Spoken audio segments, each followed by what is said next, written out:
नाज़रीन अस्सलाम वालेकुम। मैं हूँ राना नासर अपने ब्लॉग के साथ। अभी तक की जो ताज़ा तरीन ख़बरें हैं उनके साथ मैं आपकी खिदमत में हाज़िर हूँ।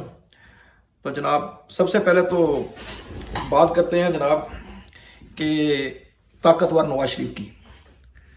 जनाब नवाज शरीफ साहब ने ये साबित कर दिया है कि वो बहुत ताकतवर हैं, बल्कि इतने ताकतवर हैं कि इस मुल्क के जो अदारे हैं, जो अपने आप को समझते थे कि हम मुकद्दस गाय हैं, वो उनसे भी बड़ी गाय हैं।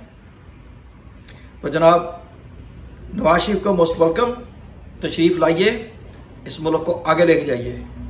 बल्कि आने से पहले अगर कोई गालियों की इस फौज को, इन शहीदों को जो इस मुल्क के लिए अपनी जान की कुर्बान कर चुके हैं, उनको अगर आप जी भर के जितनी गालियां दे सकते हैं वो दे लें, क्योंकि फिर तो आपने यहीं पे आ जाना है। तो अदालतों ने तो आपका काम कर दिया है, उन्होंने तो आपको खुली छुट्टी दे दी है। अब आप जाने और एस्टेब्लिशमेंट जाने, लेकिन शायद नवाज शरीफ के आने के बाद शायद ये होगा कि पीटीआई वालों को की जो जान है वो शायद एस्टेब्लिशमेंट और जो ये हमारे अदलिया के जो यानी कि वो जो 3 स्टार अदलिया के जनरल्स हैं उनसे जान छूट जाएगी और उनको तारीख के ऊपर तारीख नहीं मिलेगी। तो शायद उनके काम करने के लिए कुछ और काम भी अभी होंगे। नाज़रीन किराम, ये वैसे बड़ी अनहोनी की बात है कि जब हम ये देखते हैं कि किसी माशरे में जो निज़ाम चल रहा है वो इंसाफ के ऊपर चल रहा है, कोई जुल्म के ऊपर माशरा आगे नहीं चल सकता। लेकिन इस मुल्क में अजीब हो रहा है। अब कल का देखिए आप, पीआईए बर्बाद हो गई।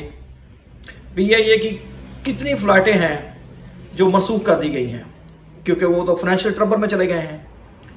और आपको पता है इससे पहले स्टील मिल भी बर्बाद हो चुकी है।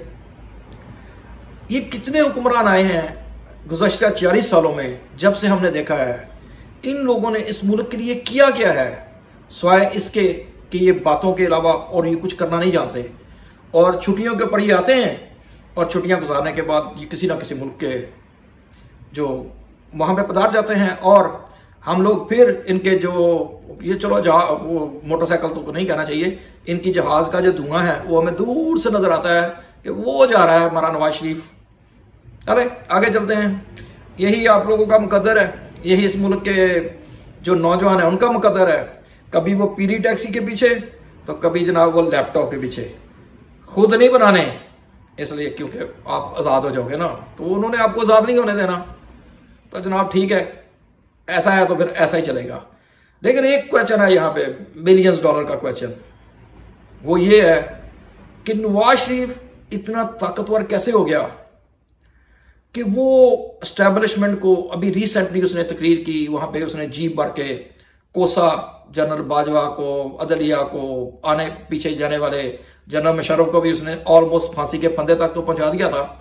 लेकिन ये उसकी किस्मत है कि वो दुबई में जाके बच गया, क्योंकि आपको पता है हमारा जो अदारा है वो अपने जो सरबराह हैं उनकी कोई ना कोई तो बड़ी खिदमत होती है, जिसकी वजह से वो उनको मजीद जो अदालतों के चक्कर नहीं लगवाना चाहता, तो उन्होंने उसको फिर से दुबई में उड़ा दिया और वहीं पे उनका इन्ना लिल्लाहि इन्ना इलैहि राजिऊन हो गया। उसके बाद उनको ला के यहाँ पे दफना दिया। अब बंदा जिंदा है तो उसके लाखों बखेड़े हैं, सैकड़ों बखेड़े हैं, लेकिन अगर वो मर गया तो उसके ऊपर तो फातिहा पड़े और उसको अल्लाह पाक उसकी मंजिलों को आसान करे, खा वो कोई अच्छा था जिंदगी में या कोई बुरा था। बहरहाल ये जरूर है कि नवाज शरीफ आपको सोचना पड़ेगा कि इतना ताकतवर कैसे है कि वो फौज को सरेआम गालियां दे के, जनाब वो जर्नैलों को लताड़ के, अदलिया के जजों को ओपनली कह के कि मैं इनका ट्रायल करूंगा। और बल्कि वो जो फ्रांस वाला जनरल बाजवा साहब थे, जो फ्रांस की जो सीढ़ियों के ऊपर बैठे हुए थे, जो पुलिस को बुला रहे थे, उनका भी मैं एहतसाब करूंगा। भाई बड़ी जरूरत की बात है। और खुद भी माल अच्छा वाला खा के, इवन फील्ड के जो अपार्टमेंट खरीद के, अब याद आया नाज़रीन किराम, आपको वो याद होगा जिसको लोग इस मुल्क में प्रॉपर्टी टाइकून जनाब मलिक रियाज साहब के नाम से जानते हैं। तो हुजूर ये उन्हीं के फार्मूले के ऊपर चल रहे हैं, क्योंकि माल दो आगे निकलो। उन्होंने भी ये कहा था कि सलीम साफी साहब के एक प्रोग्राम में कि सलीम साफी साहब आपने टके का कारोबार नहीं किया कभी, तो वो उनकी तरफ देखते रह गए। जब उनको ये कहा, उन्होंने बोला इस मुल्क में सब फाइलों को पहिए लगते हैं। तो पहिए लगाने से मुराद यही थी कि जब नंबर 1 के जो सरबरा हैं वो रिटायर होते हैं तो जनाब वो उनके मुलाजम बनते हैं, यानी कि उनको अच्छी बड़ी तनख्वाह दी जाती है, तो ऑफकोर्स वो उनके लिए काम करते हैं, कभी सिक्योरिटी का काम करते हैं, कभी कोई और काम करते हैं। तो मलक रियाज फार्मूला यहाँ पे कामयाब हो रहा है नवाज शरीफ को ताकतवर बनाने में। बहरहाल ये एक ख्याल है, अभी मेरा एनालिस्ट क्या कहते हैं एनालाइजिंग है ये मैं इस चीज़ का। अब मैं नहीं समझता कि आप इससे मेरे कितने एग्री होंगे। बहरहाल जान की मान पाऊँ तो आगे चलूँ।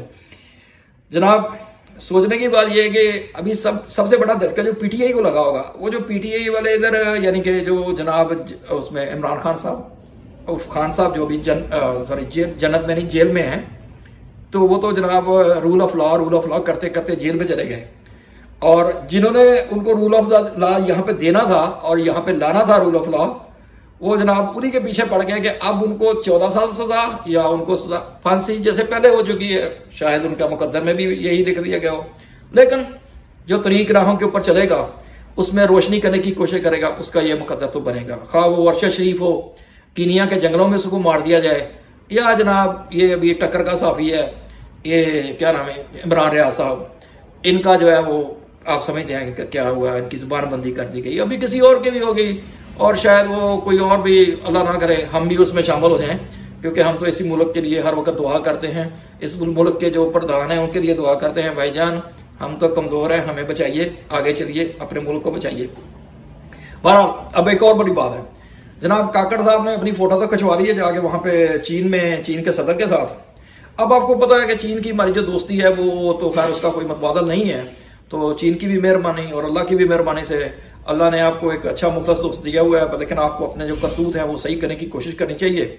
तो उसी के ऊपर यानी कि जो आपके साथ सही चल रहा है उसके साथ रिलाय करें, उसी को आगे लेके चलें, उसी की इज्जत करें, और जिसने ओपनली सारी दुनिया के मुखालफत के बावजूद आपके लिए नरम कोशा रखा, तो जनाब उसको हमेशा तरवीज देनी चाहिए, तरजीह देनी चाहिए, यही मेरे ख्याल में सबसे बेहतर है।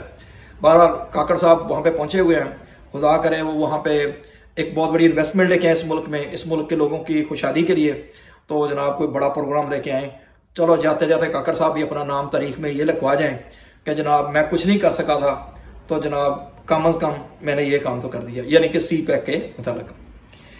जनाब अली अब है अदलिया का इम्तिहान। अदलिया तो जनाब ये न्यूज़ में सोशल मीडिया में तो जनाब लोग ये कह रहे हैं कि अदलिया मर गई, लेकिन अदलिया कभी मरती नहीं है। अदलिया तो लोगों को मरने की या मारने की सजा देती है, यानी कि उनको कभी फांसी देती है, कभी उनको फ्री देती है, यही अदलिया का काम होता है।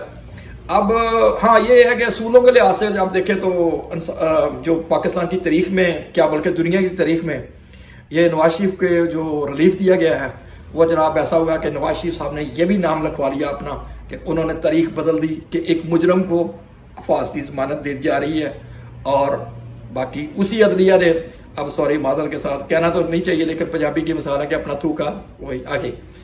दूसरी तरफ जनाब आप देखें कि मुरव्वत साहब जो है वो बाज नहीं आ रहे, उनका पठान जाग जाता है, जहां पे भी उनको कोई नजर आती है गलत चीज तो वो कहते हैं कि या आप नहीं हो फिर हम नहीं है, तो जो जहां पे वो समझते हैं कि गलती हो रही है उसी को फैटी लगा देते। कल उन्होंने एक गमाश्ते को जो उनका पीछा नहीं छोड़ रहा था, उनके बकौल जहाँ पे उनका फार्म बॉस भी बढ़ गया और प्रोग्राम सब बढ़ गए, तो उसके बाद जनाब उन्होंने क्या किया कि उनका जो फार्म हाउस था उन्होंने बढ़ गया वो, तो उसके बाद उन्होंने कल उसको भी वाड़ दिया जो उनका पीछा नहीं छोड़ रहा था। बहरहाल लड़ाई अच्छी बात नहीं है। मुरव्वत साहब यकीनन बहुत ज़्यादा प्रेशर में भी हैं, और लेकिन ऑफकोर्स वो अपने असूलों के ऊपर कॉम्प्रोमाइज़ करने के लिए तैयार नहीं है, क्योंकि जो खान साहब के साथ जी भर के ये लोग ज्यादतियाँ कर रहे हैं, तो पीटीआई के लोग जो है वो उनमें एक लावा है, तो खुदा ना करे कि वो कभी फटे। तो लेकिन आपको समझ लेना चाहिए जो यहाँ के बड़े बड़े यानी कि कलगी वाले पहलवान हैं, उनको ये सोच लेना चाहिए कि ईरान को भी याद रखना चाहिए, और शाह ईरान की जो आपको पता है उनको भी याद रखना चाहिए उनके साथ क्या हुआ था। तो शायद ये मुल्क तो उस वक्त तक नहीं पहुंचा, लेकिन खुदा करे कि इस मुल्क में अमन और शांति रहे और हम आगे चले। जनाब अली अब है शेख रशीद साहब। शेख रशीद साहब को तो जनाब वो बेचारा वैसे ही कमज़ोर आदमी था, वो तो वो बेचारा बहुत इसके ऊपर प्राउड करता था कि मैं 14 दफ़ा कि मुझे मिनिस्टर बनाया गया। अब भाईजान कैसे बनाया गया ये तो आपको भी पता है। तो जनाब जिसके ऊपर आपकी नज़रें करम ठहरे वो बेशक वो ताज पहने या गुलबंद पहने, यही हुआ तो अब जनाब क्या हुआ है, शेख रशीद साहब 14 दफा मिनिस्टर बनने के बाद भी अब उनका भी सुना इंटरव्यू रिकॉर्ड हो चुका है। अब कब आपके वो इजहान को तकवीयत बख्शता है ये हम देखेंगे आने वाले दिनों में। लेकिन ये है कि खान साहब का एक बात के ऊपर शुक्रिया जरूर अदा करना चाहिए, वो ये कि खान साहब ने ये जो ब्लैक एंड व्हाइट है ना ये कर दिया। अब जो हजरात यानी कि जो चोर है उनको चोर ही कहना पड़ता है, दुनिया में जिधर भी कोई जाए उनको चोर ही कहना पड़ेगा। लेकिन खान साहब की मेहरबानी कि उन्होंने ये बता दिया कि भाई जो चोर है वो साथ नहीं हो सकता, चोर चोर ही रहेगा। तो खा वो दुनिया के किसी भी पार्ट में हो, अनलेस कि वो अपने मुल्क के लिए कोई अच्छा काम करेगा तो फिर उसके ऊपर शायद उसकी नस्लों के ऊपर से ये चोरी का जो दाग है मिट जाए। लेकिन ऑफ कोर्स ये लोग तो मरने का इंतजार कर रहे हैं, क्योंकि इन्होंने अपनी नस्लों के लिए इतना जहन्नम का ईंधन इकट्ठा कर लिया है कि ये मरने को तरजीह देंगे लेकिन इस मुल्क की हालात बदलने को कभी तरजीह नहीं देंगे, क्योंकि इनको पता है कि अगर इन्होंने गरीबों के हालात बदले तो ऑफ कोर्स फिर इनकी दुकान तो बंद हो जाएगी। हाँ, एक बात है जनाब, वो है कि देखें अभी जनाब एक तरफ जन्नत के फरमाया जा रहा है कि जनाब नवाज शरीफ के जो जलसे में आएगा तो उसको जन्नत का यानी कि सॉरी वो जन्नत में जाएगा, बल्कि जो यहाँ पे बैठे वो जन्नत में जा चुके हैं। लेकिन ये भी एक अजीब बात है कि जो मरा नहीं अभी तक वो जन्नत में कैसे जाएगा, वो तो अभी तक जिंदा है। और जो साहब फतवा दे रहे थे वो खुद भी वहां पे होके बोम्पू की तरह जनाब वो स्पीच फरमा रहे थे। लेकिन वो उनको आप यही कह रहे हैं कि वो मुस्लिम लीग नून के बोम्पू थे, तो वो लोगों को दुनिया में ही सर्टिफिकेट बांट रहे थे। अब खुद अल्लाह जाने उनका खुद का अंजाम क्या होगा, ये अल्लाह जानता है। तो भाइयों जन्नत ऐसे नहीं मिलती, जन्नत यहाँ पे कुछ करने से मिलती है। आगे चलें। हाँ, लेकिन एक हुआ, एक और हजरत साहब आए हैं जो यानी जिन्होंने भी अपना नाम तारीख में लिखा दिया, उन्होंने ये भी बता दिया कि जो नवाज शरीफ के जलसे में जाएगा वो भी जहन्नम में जाएगा। अब ये जन्नत और जहन्नम का जो सिलसिला है इनको ये समझ नहीं आती कि भाई हम मुसलमान हैं, हम इस दुनिया में आए हैं, इसी दुनिया में रह के हमने जन्नत कमानी है। इसी दुनिया में रह के अगर हम गलत काम करेंगे तो दोज़ख कमाएंगे, तो इसलिए हमें वही काम करना चाहिए कि जिससे हम जन्नत खरीदें। तो जनाब उसको सिर्फ यही तरीका है कि आप हक के साथ खड़े हों, इस मुल्क की तरक्की के लिए काम करें। इसमें जो गमाशते हैं इंटरनेशनल एस्टेब्लिशमेंट के और चलो दूसरों को नहीं कहते, तो जनाब उनका साथ मत दें और ये करें कि जो आपको हक के ऊपर नजर आता है उसको आप चुनें अपनी तरवीक। और कुछ भी नहीं कर सकते तो आपको पता है खामोशी तो अल्लाह पाक ने खामोशी में बहुत बड़ी समझे नेमत रखी है। तो जनाब खामोश हो जाए, उनका कम से कम साथ ना दें जो आपको गलत रास्ते के ऊपर जिन्होंने डाला हुआ है। बहरहाल जी यही बातें हैं। अब क्या करें कि इस मुल्क का जो इसको संवारने के दावे करने वाले बहुत से हैं, बल्कि ये कहना चाहिए कि यहाँ पर लीडरों की एक बहुत बड़ी खेप है। अब उनमें ट्रू लीडर कौन सा है, सच्चा लीडर कौन सा है, वो तो जनाब अल्लाह जानता है या आप जानते हैं या उन बदबख्तों की नीयत है। अगर वो सच्चे हैं तो उनको चाहिए कि इस मुल्क को आगे लेके जाएं और जो इन मुल्क को किसी भी सूरत में लूट रहे हैं अल्लाह खुदा उनको गारत करे, क्योंकि उनका काम इस मुल्क को हमने उनको बहुत क्या कहते हैं अपने खून से हमने सेंचा है उनको, और आज हमने उनको इस काबिल बनाया कि एक बहुत बड़े बैल को हमने पाला और वो खुद हमें मारने के लिए आ गया। तो जनाब ऐसा मत करें। इस मुल्क के जो लोग हैं वो बहुत मजलूम हैं, उन मजलूम लोगों का कुछ ख्याल करें और अगर कोशिश हो सके तो उनका भी वही हक है कि अगर आपके बच्चे अमेरिका की यूनिवर्सिटियों में जाके पढ़ सकते हैं, यूरोप के बड़े बड़े कॉलेज स्कूल्स में पढ़ सकते हैं, तो यकीनन इन गरीबों का भी यही हक है। क्योंकि ये गरीब भी इसलिए इस मुल्क के बशिंदे हैं कि इन्होंने कोई ये नहीं हुआ कि आपका माल खाया हुआ है, ये इस मुल्क में सिर्फ इसलिए है कि ये अपने बच्चों को अच्छा मुस्तकबल देना चाहते हैं। लेकिन अब ये आपके ज़मीर के ऊपर, बल्कि उम्मीद तो ये करनी चाहिए कि आपका ज़मीर तो मलामत करेगा नहीं, क्योंकि आप लोगों का अगर ज़मीर मर चुका होता तो जनाब 4.5 साल के बाद एक मुजरम वो यहाँ से शान शौकत से हर कानून को रोनते हुए ना आता। बहरहाल अल्लाह नेक्स्ट टाइम क्लियर आना ना सके।